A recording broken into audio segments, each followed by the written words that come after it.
Hello दोस्तों, नमस्कार। स्वागत है आप सभी का हमारे अपने YouTube channel connect to exam में। मित्रों, आपका एक बार फिर से स्वागत है। आशा करते हैं आप सभी लोग स्वस्थ होंगे, मस्त होंगे। आप सभी लोगों की पढ़ाई लिखाई सुचारू रूप से लगातार चल रही होगी।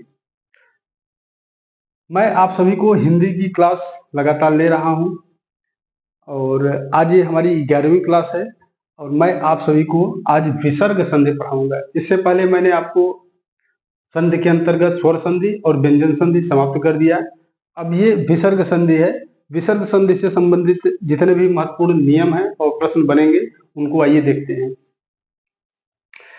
विसर्ग संधि, विसर्ग का मतलब यही होता है दो बिंदी। विसर्ग का मतलब क्या होता है? दो बिंदी। यानी किसी भी शब्द के बाद में अगर दो बिंदी लग जाती है तो उसे विसर्ग कहा जाता है। विसर्ग की परिभाषा क्या होगी? यदि विसर्ग के बाद, यदि विसर्ग के बाद, विसर्ग के बाद कोई स्वर आ जाए या व्यंजन आ जाए, लेकिन किसके बाद आना चाहिए? विसर्ग के बाद। विसर्ग के बाद अगर कोई स्वर या व्यंजन आए तो विसर्ग में जो विकार उत्पन्न होता है, विसर्ग में जो विकार या परिवर्तन होता है उसी को विसर्ग संधि कहते हैं। उसी को क्या कहते हैं? विसर्ग संधि कहते हैं।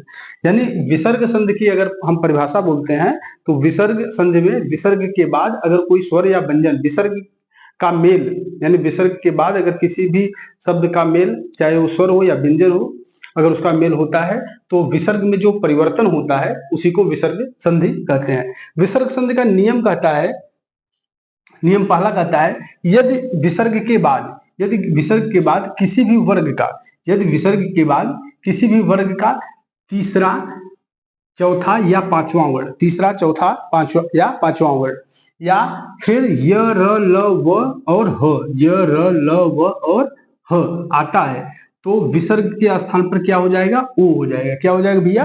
ओ। यानी किसी भी शब्द में अगर विसर्ग के बाद, किसी भी संधि विच्छेद में विसर्ग के बाद तीसरा, चौथा, पांचवा वर्ण, यानी क वर्ग में अगर देखेंगे तो ग, घ, घ, अंग, च वर्ग में देखेंगे तो ज, झ, ञ, और ट वर्ग में देखेंगे तो ड, ढ, अण, और त वर्ग में देखेंगे तो द, ध, न, और प वर्ग में देखेंगे तो ब, भ, म। यानी विसर्ग के बाद अगर इनका ये आते हैं, ये वर्ण आते हैं, या फिर य, र, ल, व और ह आता है तो उसके स्थान पर क्या हो जाएगा? ओ हो जाएगा। जैसे उदाहरण में देखते हैं कि अगर पुरह, पुरह में क्या है? र है। पुरह में, पुरह में र है, र के बाद क्या लग रहा है? विसर्ग लग रहा है, र के बाद विसर्ग। यानी ये शब्द का जो पहला वर्ग है उसमें क्या है? पहला विसर्ग आ रहा है और विसर्ग के बाद यहाँ पे क्या आ गया? ह आ गया। तो यह विसर्ग किस में परिवर्तित हो जाएगा? ओ में। देखिए यहाँ पे ओ में परिवर्तित हो गया है, ओ में परिवर्तित हो गया। यानी पुरह धन हित बराबर क्या होगा? पुरोहित हो जाएगा। क्या हो जाएगा? पुरोहित। उसी प्रकार मनः धन हर में देखेंगे, मनः धन हर में तो मनोहर हो जाएगा। क्या हो जाएगा भैया? मनोहर। यानी विसर्ग के बाद क्या आ रहा है? ह आ रहा है। यहाँ भी विसर्ग के बाद ह आया तो विसर्ग ओ में परिवर्तित हो गया। यहाँ भी देखिए मनोहर ऊ आ गया। फिर अगर हम देखते हैं यशः धन धरा, यशः धन धरा, विसर्ग है यहाँ पे, ये क्या है? विसर्ग है। और विसर्ग के बाद क्या है? ध है। ध किस में जा रहा है? त वर्ग में। अब त वर्ग का ये चौथा वर्ण है, त, थ, द, ध, चौथा वर्ण है। तो यशः धन धरा यानी यशोधरा। यशोधरा का अगर संधि विच्छेद पूछेगा तो क्या होगा? यशः धन धरा होगा और ये विसर्ग संधि होगा। दूसरा नियम कहता है विसर्ग संधि का कि अगर विसर्ग के पहले, यहाँ पर क्या था? विसर्ग के बाद में ये सब आ रहे थे, लेकिन यहाँ क्या कह रहा है? विसर्ग के पहले अगर छोटी ई या बड़ी ई या छोटा ऊ आ जाए, विसर्ग के पहले छोटी ई, बड़ी ई या छोटा ऊ आ जाए और उनका योग, यानी विसर्ग के पहले छोटी ई, बड़ी ई या छोटा ऊ आ जाए और उनका योग आ से या छोटा ऊ या बड़ा ऊ या किसी भी वर्ग के तीसरे, चौथे या पांचवें वर्ण से या फिर य, र, ल, व से अगर होता है तो वो विसर्ग किस में परिवर्तित हो जाएगा? विसर्ग आधा र, यानी र पे हलंत लग गया तो आधा र, या इसी को उड़ंतु आ कहते हैं, में परिवर्तित हो जाएगा। विसर्ग र में परिवर्तित हो जाएगा। दूसरा नियम क्या कहता है? यानी विसर्ग के पहले छोटी ई, बड़ी ई या छोटा ऊ आता है और उसके बाद बड़ा आ और बड़ा, छोटा ऊ, बड़ा ऊ या किसी भी वर्ग का तीसरा, चौथा, पांचवा वर्ण या फिर य र ल वो आता है तो विसर्ग आधा र में परिवर्तित हो जाएगा। जैसे जैसे अगर हम देखते हैं तो जैसे निह धन बल, निह धन बल, विसर्ग के पहले क्या है, छोटी ई है, विसर्ग के पहले छोटी ई है और उसके बाद क्या है, ब है। ब किस में जा रहा है, यानी प वर्ग में प फ ब, तीसरा वर्ण मिल रहा है ब, यानी छोटी ई के बाद क्या आया, तीसरा वर्ण आया, तो विसर्ग किस में बदल जाएगा, आधा र यानी उड़ंतु आ र में। तो यानी निह धन बल बराबर निर्बल। निर्बल मतलब क्या होता है, कमजोर। निर्बल मतलब कमजोर, यानी निर्बल का अगर हम संधि विच्छेद करेंगे तो निह धन बल विसर्ग संधि में जाएगा। दूसरा उसी तरह से देखते हैं, जैसे आशीर्वाद का अगर हम संधि विच्छेद करते हैं, आशीर्वाद का, तो आशीह धन वाद हो जाएगा। क्या हो जाएगा, आशीह धन वाद, आशीर्वाद। ये विसर्ग से संबंधित दूसरा नियम था। अब आइए देखते हैं विसर्ग से संबंधित तीसरा नियम। विसर्ग से संबंधित तीसरा नियम क्या कहता है, यदि छोटी ई या छोटा ऊ, छोटी ई या छोटा ऊ के बाद अगर विसर्ग आता है, विसर्ग आता है और उसका योग अगर र से होता है, यानी छोटी ई या छोटा ऊ के बाद विसर्ग आए और उसका योग र से होगा, तो छोटी ई किस में परिवर्तित हो जाएगी, बड़ी ई में, छोटी ई बड़ी ई में और छोटा ऊ बड़ा ऊ में परिवर्तित हो जाएगा।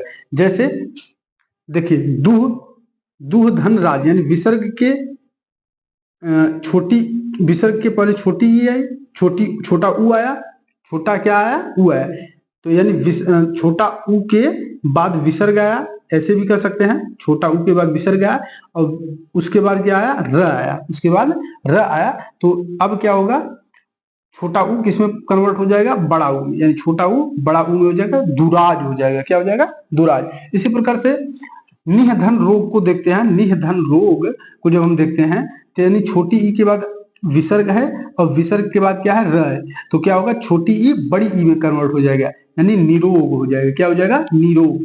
ये वर्तनी में भी आता है कि निरोग कैसे लिखा जाता है, निरोग में नी जो होता है बड़ी होता है, यानी ऐसे निरोग नहीं लिखेंगे, ऐसे निरोग नहीं लिखेंगे, ये गलत होता है, ये गलत है और ये सही है, ये सही है। इसी प्रकार से अगर हम नीरज का संधि विच्छेद करते हैं, नीरज का, तो नीरज का क्या हो जाएगा, निह, निह धन रज, यानी छोटी ई के बाद विसर्ग आएगा और विसर्ग के साथ अगर र का मेल होता है तो छोटी ई क्या हो जाएगी, बड़ी ई में कन्वर्ट हो जाएगी, यहाँ पे बड़ी ई हो गया, नीरज। इसी प्रकार से निह धन रस, नीरस हो जाएगा। क्या हो जाएगा, नीरस। अब आइए देखते हैं इससे संबंधित और महत्वपूर्ण कौन कौन से नियम है, उसको भी देख लेते हैं। चलिए नियम चौथे को हम देखते हैं। तो विसर्ग का स हो जाना, कौन सा, तालव्य स हो जाना, विसर्ग का तालव्य स हो जाना कैसे होता है, यानी विसर्ग के पहले, विसर्ग के पहले अगर कोई स्वर हो, विसर्ग के पहले अगर कोई स्वर हो और बाद में क्या हो, च हो, छ हो या फिर तालव्य स हो, तो विसर्ग के स्थान पर क्या आ जाएगा, आधा स आ जाएगा।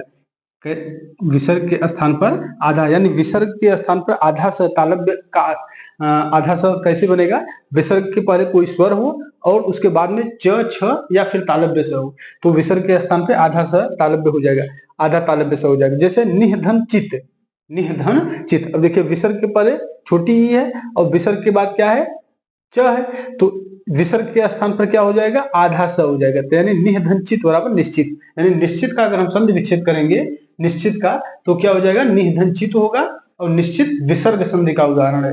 उसी प्रकार से दूसरा हम देखते हैं दुह धन शासन। तो यहाँ पर भी क्या है, विसर्ग के पहले स्वर है, छोटा ऊ है और उसके बाद विसर्ग है और विसर्ग के बाद क्या है, तालव्य स है। यहाँ पर हमने बताया ना, विसर्ग के पहले कोई स्वर हो और बाद में च, छ, स कुछ भी हो तो वहां पे क्या हो जाएगा, आधा स। तो विसर्ग के पहले छोटा हो फिर तालव्य स, तो इसके स्थान पे, विसर्ग के स्थान पर क्या आ जाएगा, आधा स आ जाएगा। क्या आ जाएगा, आधा स। दुह प्लस शासन बराबर दुशासन। दुशासन का संधि विच्छेद करेंगे तो दुह प्लस शासन, और दुशासन विसर्ग संधि का उदाहरण है। इसी प्रकार से हम दुश्चरित्र का जब हम संधि विच्छेद करते हैं तो दुह प्लस चरित्र हो जाएगा। क्या हो जाएगा, दुह प्लस चरित्र। इसमें भी क्या है, विसर्ग के पहले स्वर है छोटा ऊ और विसर्ग के बाद क्या आ रहा है, च, तो विसर्ग के स्थान पर क्या हो जाएगा, आधा स, दुश्चरित्र। और इसी प्रकार से अगर हम देखें तो ये हो जाएगा निह प्लस छल। निह प्लस छल बराबर होता है निश्चल। विसर्ग के पहले क्या है, छोटी ई है और विसर्ग के बाद छ है, तो विसर्ग के स्थान पर यहाँ पे आधा स आएगा, निश्चल, यानी विसर्ग का तालव्य स होना। और विसर्ग का मूर्धन्य स, यानी आधा मूर्धन्य स कैसे होगा, यानी पहले पहले क्या है, विसर्ग के पहले छोटी ई या छोटा ऊ है, विसर्ग के पहले छोटी ई या छोटा ऊ, उसके बाद विसर्ग आए और उनका मेल क ख ट ठ प, क ख ट ठ प से अगर होता है तो क्या होगा, विसर्ग के स्थान पर मूर्धन्य स आधा, आधा मूर्धन्य स बन जाएगा। जैसे देखिए निह प्लस कपट, निह प्लस कपट, इसमें क्या है, विसर्ग के पहले छोटी ई है और उसके बाद क्या है, क आया है, तो विसर्ग के स्थान पर क्या आ जाएगा, आधा स, आधा मूर्धन्य स, निष्कपट हो जाएगा। इसी प्रकार से हम दूसरा उदाहरण देखते हैं, धनु प्लस टंकार। धनु प्लस टंकार में क्या है, विसर्ग के पहले छोटा ऊ है और विसर्ग के बाद क्या आया है, ट आया है, तो विसर्ग के स्थान पर यहाँ आधा स आ जाएगा, आधा मूर्धन्य स, धनुष टंकार। यानी धनुष टंकार अगर पूछेगा कौन सी संधि है, तो विसर्ग संधि है। धनुष टंकार का संधि विच्छेद धनु प्लस टंकार। इसी प्रकार से तीसरा अगर उदाहरण देखते हैं तो निह प्लस ठुर, निह प्लस ठुर, तो यानी विसर्ग के पहले छोटी ई है और विसर्ग के बाद ठ है, तो विसर्ग के स्थान पर क्या आ जाएगा, आधा स, तो निष्ठुर, क्या हो जाएगा, निष्ठुर। इसी प्रकार से चौथा उदाहरण देखते हैं, निह प्लस फल बराबर निष्फल होता है, विसर्ग के पहले छोटी ई है और उसके बाद फ आया है, उसके बाद फ आया है, तो क्या हो जाएगा, निष्फल, विसर्ग के स्थान पर स, यानी प के बाद फ भी ले सकते हैं, तो प के बाद फ, देखिए इसमें विसर्ग के पहले छोटी ई है और विसर्ग के बाद क्या आया, फ आया है, यहाँ पे फ भी आ जाएगा। अपवाद देखने को एक मिलता है कि जैसे हमने ख लिखा था, ख लिखा था, ख के स्थान पर ही फ होगा हमें लग रहा है, चलिए अच्छा फ लिख लीजिएगा। मान लीजिए दुह प्लस ख, दुह प्लस ख का दुख ही होता है, इसमें मूर्धन्य स नहीं शामिल होता है। अब इससे संबंधित ये एक नियम, छठा नियम है, विसर्ग का दंत स, विसर्ग का आधा दंत स हो जाना, यानी स पे हलंत लग गया तो आधा स हो गया, और ये कौन सा स है, दंत स। विसर्ग का दंत स हो जाना कैसे होगा, यानी विसर्ग के बाद, विसर्ग के बाद अगर त आया है या थ आया है, त या थ, तो विसर्ग के जगह पर क्या हो जाएगा, आधा दंत स हो जाएगा। जैसे नमः धन्ते, नमः धन्ते, यानी विसर्ग के बाद क्या आया, त आया, तो विसर्ग के स्थान पर क्या, यहाँ पे आधा स आ गया, नमस्ते। विसर्ग के बाद त आया, इसका नियम ही है, विसर्ग के बाद अगर त थ आ रहा है तो विसर्ग की जगह क्या हो जाएगा, आधा दंत स हो जाएगा, तो नमस्ते, नमः धन्ते, यानी नमस्ते किस संधि का उदाहरण है, विसर्ग संधि का, नमः धन्ते होगा इसका संधि विच्छेद। निह धन तेज की अगर हम बात करते हैं, निह धन तेज, तो निह धन तेज बराबर होता है निस्तेज, क्या हो जाएगा, निस्तेज, निस्तेज हो जाएगा, यानी विसर्ग के बाद क्या आया, त आया, तो विसर्ग के स्थान पर आधा स यहाँ आ गया, निस्तेज। इसी प्रकार से दुह प्लस साहस, दुह प्लस साहस बराबर दुस्साहस, दुस्साहस किस संधि का उदाहरण है, विसर्ग संधि का है, और दुस्साहस का संधि विच्छेद करेंगे तो दुह प्लस साहस। और इसी प्रकार से अगर हम देखते हैं मनः प्लस ताप, मनः प्लस ताप बराबर मनस्ताप होता है, विसर्ग के बाद त आया, यानी विसर्ग के बाद त या स भी, त थ या स आता है, तो क्या हो जाएगा, आधा स हो जाएगा, सॉरी विसर्ग, हाँ आधा स, दंत स हो जाएगा। मना धन ताप बराबर मनस्ताप, और यहाँ देखिए आधा स है। दुह प्लस तर बराबर दुस्तर, दुह प्लस तर बराबर दुस्तर। आइए एक आध दो ठे और बचे हैं कुछ महत्वपूर्ण विसर्ग संधि से संबंधित नियम, उसको भी देख लेते हैं। तो आइए देखते हैं, अब लगभग महत्वपूर्ण नियम समाप्त हो गए। एक ठे है यही, विसर्ग में परिवर्तन न होना, विसर्ग में परिवर्तन न होना। किस स्थिति में विसर्ग में कोई परिवर्तन नहीं होगा, यदि विसर्ग के पूर्व, यदि विसर्ग के पूर्व अ हो तथा बाद में क या प हो, यदि विसर्ग के पूर्व अ हो और बाद में क हो या प हो, तो विसर्ग में कोई परिवर्तन नहीं होगा, विसर्ग में कोई परिवर्तन नहीं होगा। जैसे प्रातः धन काल, प्रातः धन काल बराबर प्रातः काल, और अंतः धन पूर्व बराबर अंतः पूर्व। इसमें क्या हो रहा है, देखिए विसर्ग के पहले क्या है, त में अ शामिल है, विसर्ग के पूर्व अ है, और विसर्ग के बाद क्या आ रहा है, क आ रहा है, इसमें कोई परिवर्तन नहीं, प्रातः काल। इसी प्रकार से विसर्ग के पहले इसमें भी अ है, त में अ है, और विसर्ग के बाद क्या आ रहा है, प आ रहा है, तो यहाँ पर भी कोई परिवर्तन नहीं होगा। विसर्ग संधि से संबंधित कुछ महत्वपूर्ण प्रश्न है, विसर्ग संधि से संबंधित कुछ महत्वपूर्ण प्रश्न है, आइए इनको भी देख लेते हैं। किसी अंतर्गत, अंतर्गत का अगर हम संधि विच्छेद करते हैं, अंतर्गत का, तो क्या हो जाएगा, अंतः, अंतः प्लस गत, अंतः प्लस गत, अंतर्गत।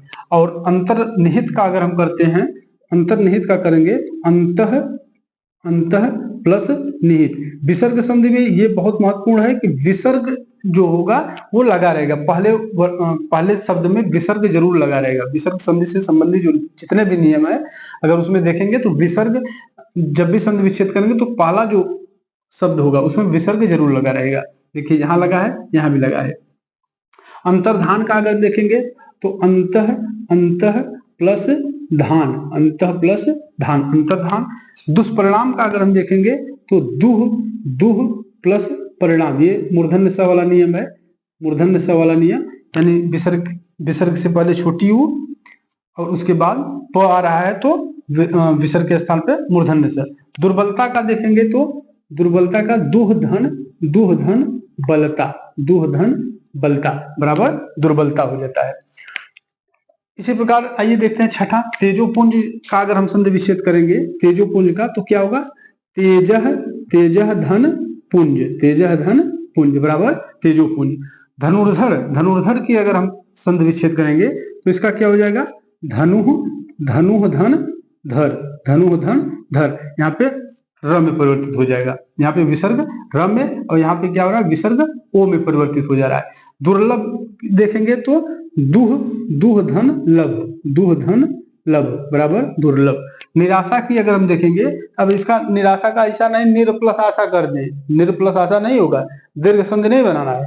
निराशा अब ऐसा नहीं आप देखें तो आ की मात्रा लगे तो दीर्घ दीर्घ संधि बना दे, ये नहीं होगा। क्यों, क्योंकि ये विसर्ग संधि है। तो इसका क्या होगा, निह प्लस आशा, निह प्लस आशा, यानी विसर्ग के बाद क्या आ रहा है, स्वर आ रहा है और विसर्ग के पहले छोटी ही है तो क्या होगा, विसर्ग र में कन्वर्ट हो जाएगा, र में बदल जाएगा। निरौषध, निरौषध का अगर हम संधि विच्छेद करेंगे तो क्या होगा, निह प्लस औषध, निह प्लस औषध। हमने बताया था ना, औषधि शब्द सही होता है या फिर औषध होता है। औषधि यानी अगर छोटी ई लगेगी तो यहाँ पे ओ की मात्रा होगी, अगर छोटी ई नहीं लगी रहेगी तो यहाँ पे औ की मात्रा होगी, निरौषध। निर्विकार का अगर हम संधि विच्छेद करेंगे तो निह, निह प्लस विकार, निह प्लस विकार, निह प्लस विकार।